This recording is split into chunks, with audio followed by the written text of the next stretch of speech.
ये मीडिया वाले सेट कर बैठ जाइए जरा प्लीज।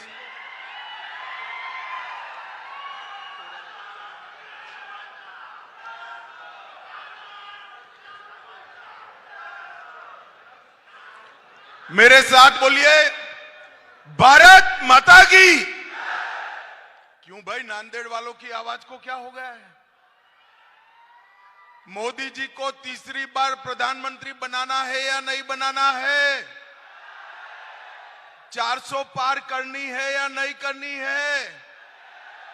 तो ऐसी आवाज नहीं।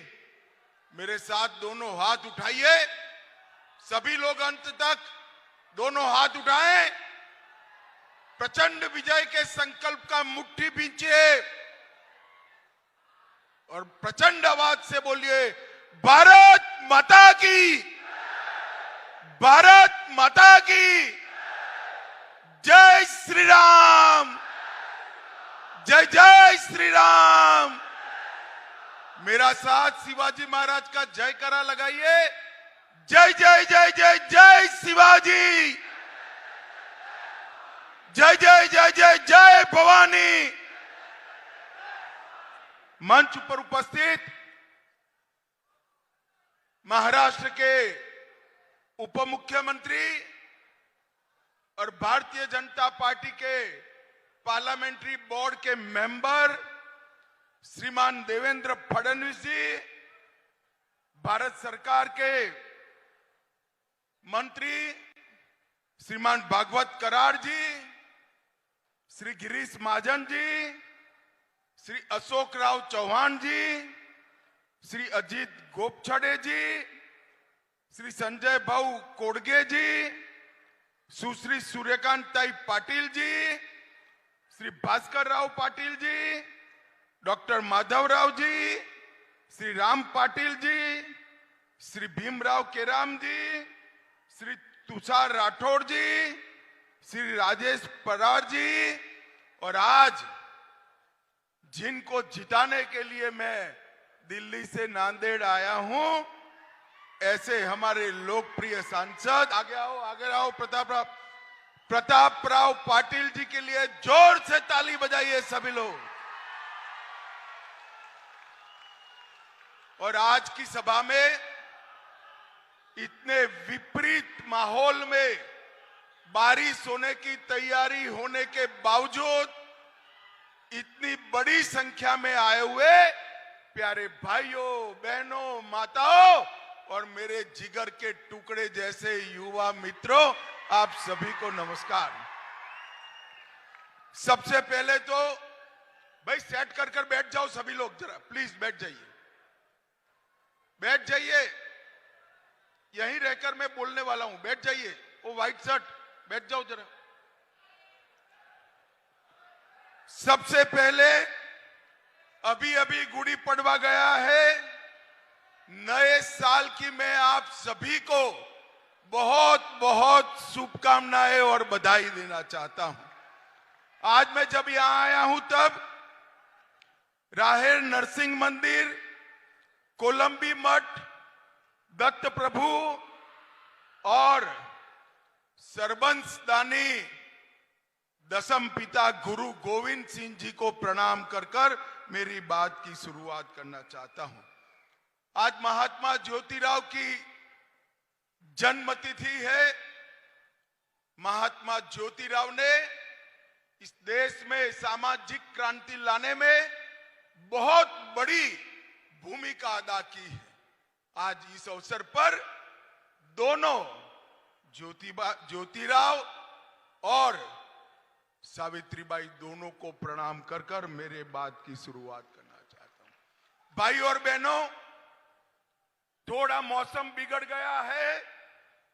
कांग्रेस वालों को लगता है कि मौसम बिगड़ा है, मगर मैं उनको बताने आया हूं, मौसम नांदेड़ का बिगड़ा है। देश का मौसम बहुत अच्छा है, 400 पार होने वाली है। आज की सभा देखकर शायद ही किसी के मन में ये शंका बच जाएगी कि प्रताप राव चिखलीकर प्रचंड मतों से रिकॉर्ड तोड़कर जीतने वाले हैं। भाई और बहनों, ये जो चुनाव है, ये चुनाव नरेंद्र मोदी जी को प्रधानमंत्री बनाने का चुनाव है। नांदेड़ वालों, आपका एक एक प्रताप राव को दिया हुआ वोट सिर्फ नांदेड़ में प्रताप राव को नहीं जिताएगा, दिल्ली में मोदी जी को तीसरी बार प्रधानमंत्री बनाएगा। मोदी जी ने ये 2 टर्म के अंदर देश को सुरक्षित किया है, देश को समृद्ध किया है। हमारा अर्थव्यवस्था 11वें नंबर पर छोड़कर मनमोहन सिंह गए थे, 11वें नंबर से मोदी जी 5वें नंबर पर लाए हैं। तीसरी बार प्रधानमंत्री बना दो, हम संसार का तीसरे नंबर का अर्थव्यवस्था बन जाएंगे, इसका मोदी का गारंटी है। भाई और बहनों, हमारे सामने जो चुनाव लड़े राहुल जी के नेतृत्व में, ये सारे लोग यहां पर महाराष्ट्र में 3 पार्टियां इकट्ठा हुई है। एक नकली शिवसेना, एक नकली राष्ट्रवादी और एक आधी बची हुई कांग्रेस पार्टी। अब ये हमारे यहां तो गुजरात में कहावत है, 3 तिगड़ा काम बिगड़ा। मैं आपको बताने आया हूं भाइयों, उद्धव जी की शिवसेना आधी रह गई, शरद राव की एनसीपी आधी रह गई। ये तो 2 आधे थे ही, ये दोनों ने मिलकर कांग्रेस को भी आधा कर दिया, आधा करने का काम कर दिया। अब मुझे बताओ, ये 3 आधे मिलकर महाराष्ट्र का भला कर सकते हैं क्या? जरा जोर से बोलिए, कर सकते हैं क्या? एक ऐसी ऑटो रिक्शा है जिसके 3 पहिए हैं, मगर गवर्नर एम्बेसडर का है, गियर बॉक्स फियाट का है और उसका बाकी का इंजन मर्सिडीज का है। ये ऑटो रिक्शा का कहीं पर भी कोई दिशा तय नहीं हो सकता। इसका भविष्य बहुत स्पष्ट है। ये चुनाव के बाद आपसी मतभेद से ये सभी लोग टूटने वाले हैं भाइयों और बहनों। और दूसरी ओर मोदी जी के नेतृत्व में देशभक्तों की टोली जैसा एनडीए का कुनबा बैठा है। मैं आज नांदेड़ वालों को पूछना चाहता हूं, ये कश्मीर जो है नांदेड़ वालों हमारा है या नहीं है? जरा जोर से बोलो तो, सभी लोग बोलो, है या नहीं है? एक खड़गे जी कहते हैं कि राजस्थान और महाराष्ट्र का कश्मीर से क्या लेन देन है? अरे खड़गे साहब, नांदेड़ का बच्चा बच्चा कश्मीर के लिए लड़ाई करने के लिए तैयार है। भाई और बहनों, मुझे बताओ, ये धारा 370 हटनी चाहिए थी या नहीं हटनी चाहिए थी? जोर से बोलो, हटनी चाहिए थी या नहीं हटनी चाहिए थी? कांग्रेस पार्टी 70 साल से धारा 370 को एक अनोरस बच्चे की तरह संभाल कर रखी थी। मोदी जी ने धारा 370 को 5 अगस्त 2019 को खत्म कर हमेशा के लिए कश्मीर को भारत का हिस्सा बनाने का काम नरेंद्र मोदी जी ने किया है। 10 साल तक ये सरकार चली, सोनिया मनमोहन की सरकार चली। आए दिन पाकिस्तान से आलिया मालिया जमालिया आते थे, बम धमाके करते थे और चले जाते थे। एक शब्द मनमोहन सिंह के मुंह से नहीं निकलता था। 2014 में आपने मोदी जी को प्रधानमंत्री बनाया। मोदी जी ने कश्मीर को अलग नजरिए से देखने का सर, उनके समय में भी पुलवामा और उरी हुआ, मगर 10 ही दिन में मोदी जी ने सर्जिकल स्ट्राइक और एयर स्ट्राइक कर पाकिस्तान के घर में घुसकर आतंकवादियों का सफाया करने का काम नरेंद्र मोदी जी ने किया। नरेंद्र मोदी जी ने पूरी दुनिया में एक संदेश भेजा है कि हमारे देश की सेना और हमारे देश की सीमा उसके साथ छेड़खानी नहीं करते, वरना जवाब सहन करना पड़ता है। ये बात नरेंद्र मोदी जी ने की। ये हमारे महाराष्ट्र के यहां से थोड़े दूर तक कभी नक्सलवाद फैला हुआ था। मोदी जी के 10 साल में महाराष्ट्र, बिहार, झारखंड, ओडिशा, तेलंगाना और आंध्र प्रदेश, ये सभी राज्यों से नक्सलवाद को उखाड़ कर फेंकने का काम ये भारतीय जनता पार्टी की सरकार ने किया। मुझे नांदेड़ वालों बताओ जरा, राम मंदिर बनना चाहिए था या नहीं बनना चाहिए था? जोर से बोलो जरा, बनना चाहिए था या नहीं बनना चाहिए था? 70 साल से एक कांग्रेस पार्टी राम मंदिर को अटका कर बैठी थी। नरेंद्र मोदी जी ने 1924 के बीच में 5 ही साल में जजमेंट भी आया, भूमि पूजन भी हुआ और 22 जनवरी को रामलला का प्राण प्रतिष्ठा भी करने का काम समाप्त हो गया। और 500 साल के बाद पहली बार रामलला 17 तारीख को रामनवमी के दिन अपना बर्थडे भव्य मंदिर में बनाएंगे, टेंट में नहीं बनाएंगे।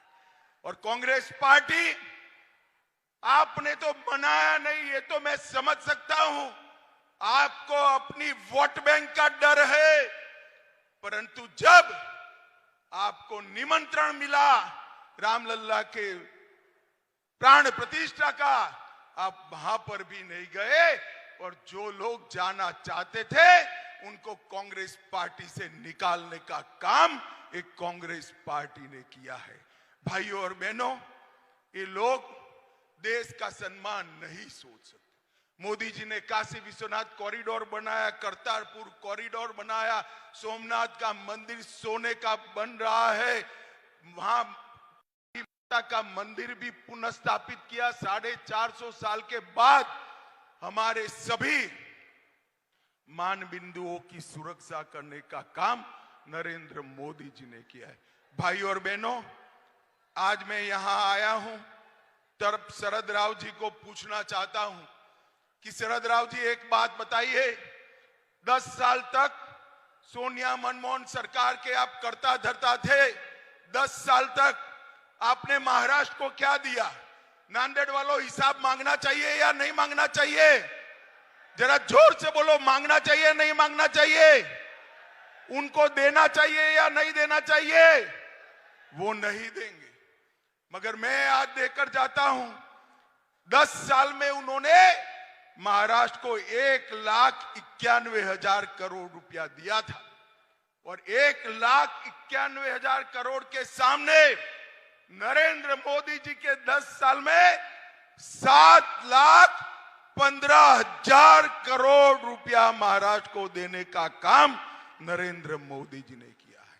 इसके अलावे इंफ्रास्ट्रक्चर के विकास के लिए 3,90,000 करोड़ अलग से दिया, 75,000 करोड़ रुपया नेशनल हाईवे के लिए, 2,10,000 करोड़ रुपया रेलवे के लिए, 4,000 करोड़ रुपया एयरपोर्ट के लिए और 1,00,000 करोड़ रुपया स्पेशल इंफ्रास्ट्रक्चर प्रोजेक्ट के लिए देने का काम नरेंद्र मोदी जी ने किया।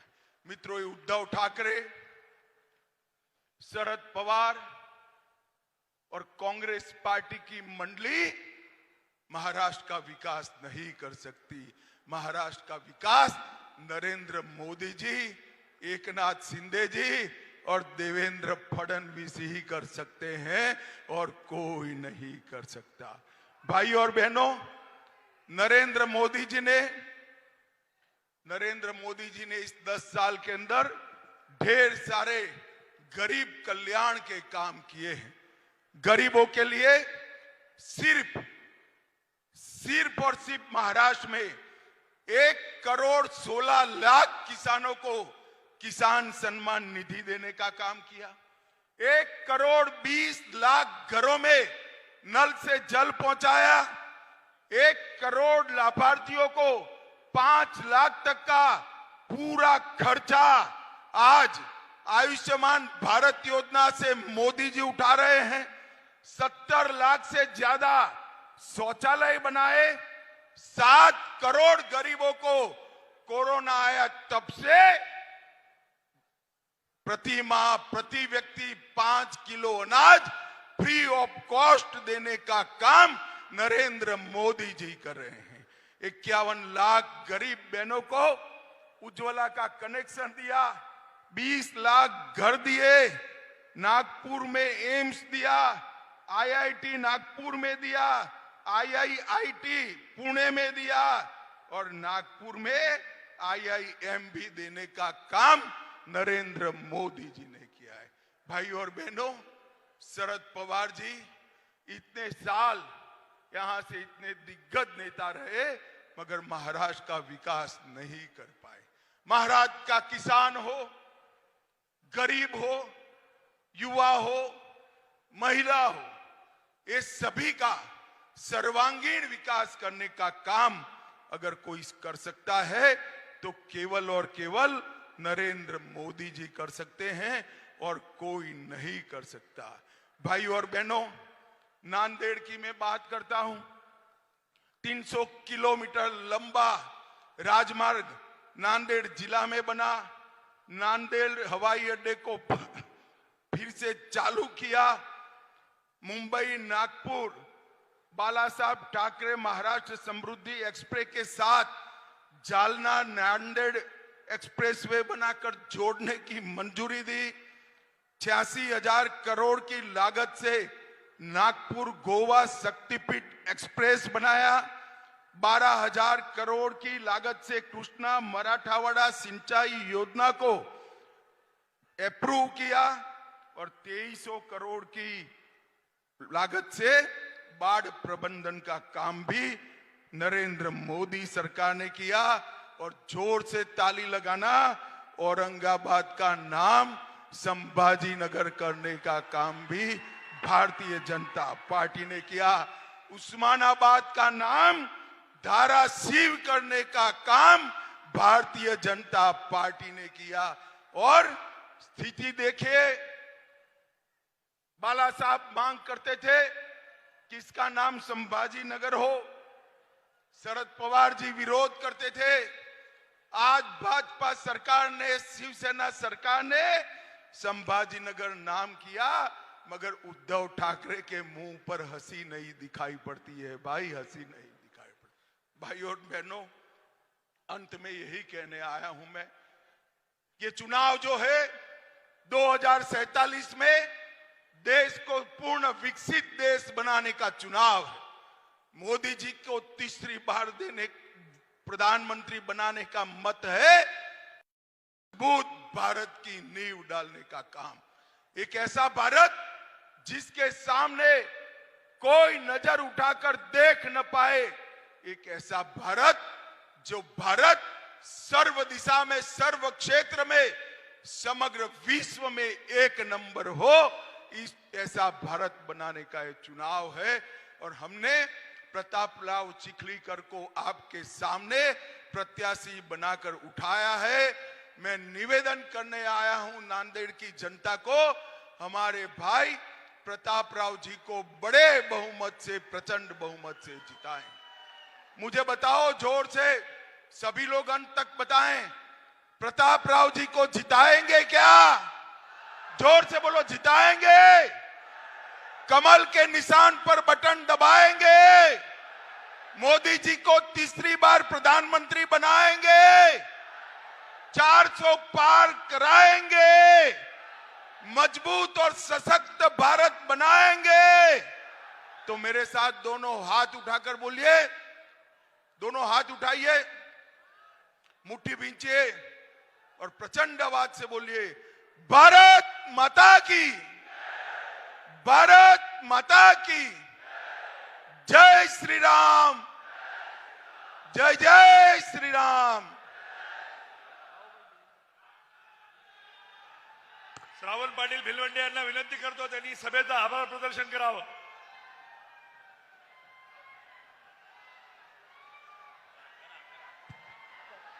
आजच्या या निवडणूक प्रचाराच्या खासदार प्रताप पाटील चिखलीकर, भारतीय जनता पार्टीचे उमेदवार चिखलीकर साहेबांच्या प्रचाराच्या या सभेला आपल्या सर्वाला संबोधित केलेले देशाचे गृहमंत्री अमित शहा, आपल्या महाराष्ट्राचे उपमुख्यमंत्री आदरणीय देवेंद्रजी फडणवीस साहेब व सर्व नेते मंडळीचे मी या ठिकाणी आपल्याला संबोधन करून आपल्याला मतदान करण्यासाठी, भारतीय जनता पार्टीला विजयी करण्यासाठी आवाहन केले, त्याबद्दल मी त्यांचे सर्वांचे आभार व्यक्त करतो.